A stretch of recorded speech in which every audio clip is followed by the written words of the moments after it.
Rodrigo, estamos hablando, bueno, quedaste en lo particular sobre que llegaste al asiento. Y Así es. ahí dices que sin leerte tus derechos te empiezan ya a interrogar. Nunca hubo una orden de localización y presentación. Nunca me leyeron ningún derecho, que aparte no estaba licenciado. No tenía licenciado para empezar en ese entonces. Abogado. No tenía al abogado exactamente.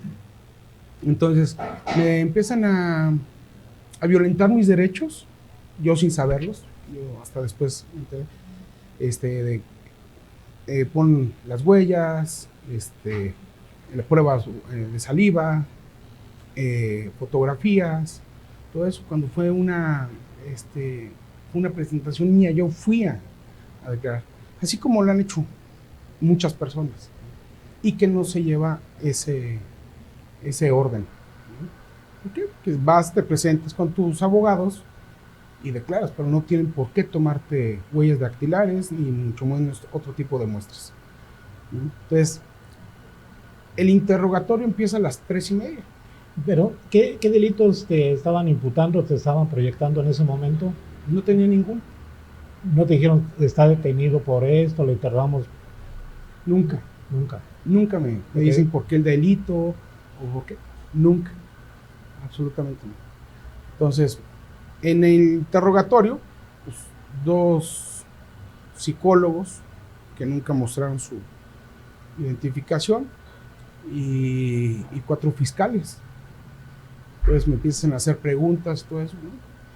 Y yo ya empiezo a ver tan amañado eso, que, como les dicen, un buscapiés, ¿no? Dije, no, pues es que les iba a hablar. Porque dicen, ¿por qué no nos hablaste? Ah, pues es que les iba a hablar. Y dice, no, no, no, no es cierto. No me digas que no hay señal, porque nosotros hemos estado ahí. Dije, ah, entonces, ¿por qué no lo agarraste? Y dije, no declaro. No, que no declaro. Entonces, me llevan y firma tu declaración. O sea, sin un abogado, sin absolutamente nada, empiezo a leer cosas que yo no dije y me niego. Por ejemplo, ¿qué no dijiste? No, que según esto yo me había contactado directamente con él, que yo ya, que éramos conocidos desde hace mucho tiempo, que según esto yo trabajaba con él. Entonces dije, no, no. Entonces me amarran a una silla, ¿sí? Me esposan, me quitan el cinturón, me quitan las agujetas y me esposan. Hasta que llega el licenciado de oficio. Y para mí muy profesional, porque no se dejó intimidar ni por qué, ni. Entonces, dijo, no lo pueden tener así, ¿sí? ¿Te están obligando? Sí, se me están obligando. A ver, ven, ya nos sientan enfrente del monitor y empieza a leer, me dice, no firmes nada, que no trae nada, apégate al artículo número 20. Y me apego al artículo número 20 y no declaro nada. Entonces, como no tenía absolutamente nada, ni una declaración de terceros, ¿sí? Me dicen, bueno, pues te vamos a imputar lo de encubrimiento. Bueno, está bien. Pensando que me iban a llevar a Michoacán porque el delito se cometió en Michoacán. Me llevan al Estado de México, al Moloyita, Santiaguito. Llego en la noche para empezar otra vez una caravana de vehículos, unos 15, 20 vehículos. Me empiezan a ingresar y bueno, ya me quedo esa noche. Al día siguiente en la audiencia preparatoria me llevan y habían 8 fiscales para el delito de encubrimiento. Entonces me niegan que el juez, porque según esto tenía posibilidades para irme del país, cuando yo había llegado del país, ¿no? Yo, por méritos propios, fui a aclarar eso. Rechazan que des fianza. Rechazan y me dejan 9 meses, ¿sí?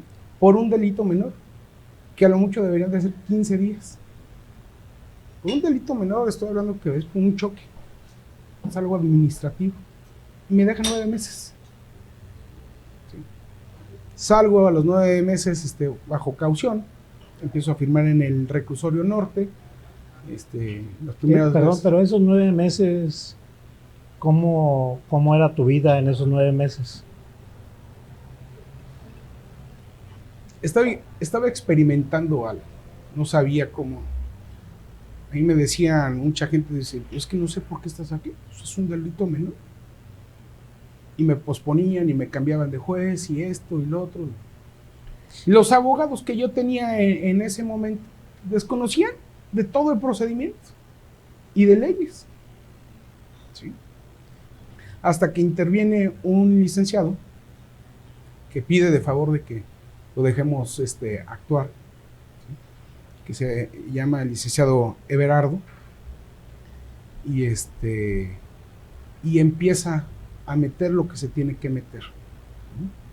Y al final de cuentas fue tanto la presión de este licenciado que por él, ¿sí?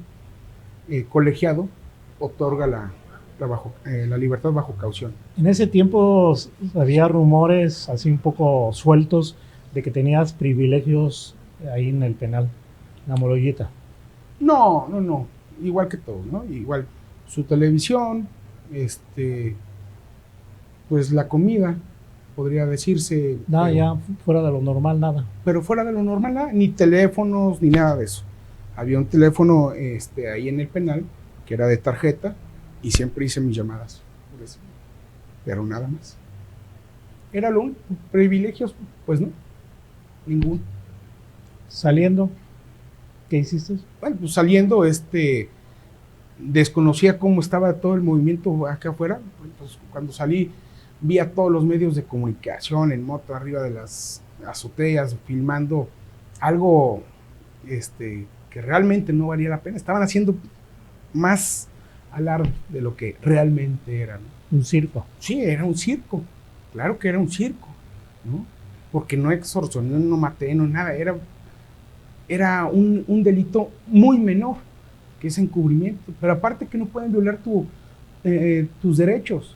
Ni el artículo 20 tienes derecho a guardar el silencio, ¿sí? Eso es lo que te leen cuando te detienen. Entonces, me querían violentar mis derechos. Y yo me apegué a eso. Entonces, pues veo todo el circo y todo eso, y pues sí, uno empieza con miedo, no sabes cómo. Y me dicen los primeros licenciados, ya no vamos a moverle, porque no te pueden poner delincuencia organizada, para que no te pongan. Y pues es que de todos modos no hay nada, ¿no? Y dice, no lo hagas. Entonces fue una mala defensa de los primeros dos licenciados. Entonces, cuando el tercero, como comentó el licenciado Everardo, fue el que me apoyó y me asesoró legalmente. ¿En qué momento de lo que me has platicado fuera de cámaras te dices cuenta de que era una, me lo has dicho tú, que fue una cuestión de carácter político porque tu papá no se sometió a ciertas reglas federales? Cuando yo salgo bajo caución, estaba firmando, como repito, en el norte, reclusorio norte, y pido mi cambio a Morelia, porque mi residencia está aquí. Me lo otorgan y pues, voy a firmar. Nosotros empezamos a ver muy cercanas a las elecciones de la gobernatura antepasada. Entonces empezamos a ver muchos movimientos que no prácticamente eran muy comunes, ¿no? Más que uno está muy arraigado aquí en Morelia y sabe. Entonces, me acuerdo perfectamente bien un lunes, la semana de elecciones a la gobernatura, pasan por mí unos licenciados para acompañarme a firmar al Poder Judicial y empezamos a ver camionetas. Yo me bajo y me dice, ay, híjole, no tenemos gafet, pásale así. Y, sin gafet, ¿no? Llego porque ya la firma es digital. Entonces llego y me dice, no hay sistema, pero ahorita yo le hago que usted vino. Vamos. Cuando yo salgo yo, ya me estaba esperando el vehículo amigo, salgo yo y no dejan salir a los licenciados. Me aproximo a la camioneta y entre 15 de la Procuraduría Ministeriales, fiscales, como se dice, me detienen sin ninguna orden de aprehensión, sin ninguna orden de localización, ni nada. O sea, me privaron de mi libertad. Me suben a una, me levantan y me suben a unas camionetas de ellos, me llevan a la procuraduría, me toman rápido fotos y me amenazan. Como te comportes, te tratamos. Yo permanecí callado, de ahí me sacaron unas camionetas y me llevan al aeropuerto. Me llevan al aeropuerto, llega un Little Jet y llegamos otra vez al hangar de la Procuraduría en la Ciudad de México. De ahí otra vez tenían unas 15, 20 camionetas y me trasladan. Pues no pasó ninguna hora. ¿Trasladan a dónde? Al Aceido. Okay. Entonces, no pasó ni una hora, dijo el fiscal, un fiscal del Aceido, que si lo veo, lo reconozco perfectamente. Y dice, mira, es muy fácil. Dile a tu papá que vote por el candidato del PRI, que mueva sus hilos. Le dije, no lo voy a hacer. Él es muy libre de hacer lo que quiera. Y además, si a mí me preguntan que 20 años o que si yo voto, 20 años. Pero no lo vamos a hacer. ¿Sí? Ah, no lo vamos a hacer. Total, ahí es cuando te das cuenta de que fue político, que lo que querían era... Hasta ese momento, no antes. Hasta ese momento. Vamos a un corte y regresamos contigo, Rodrigo. Continuamos.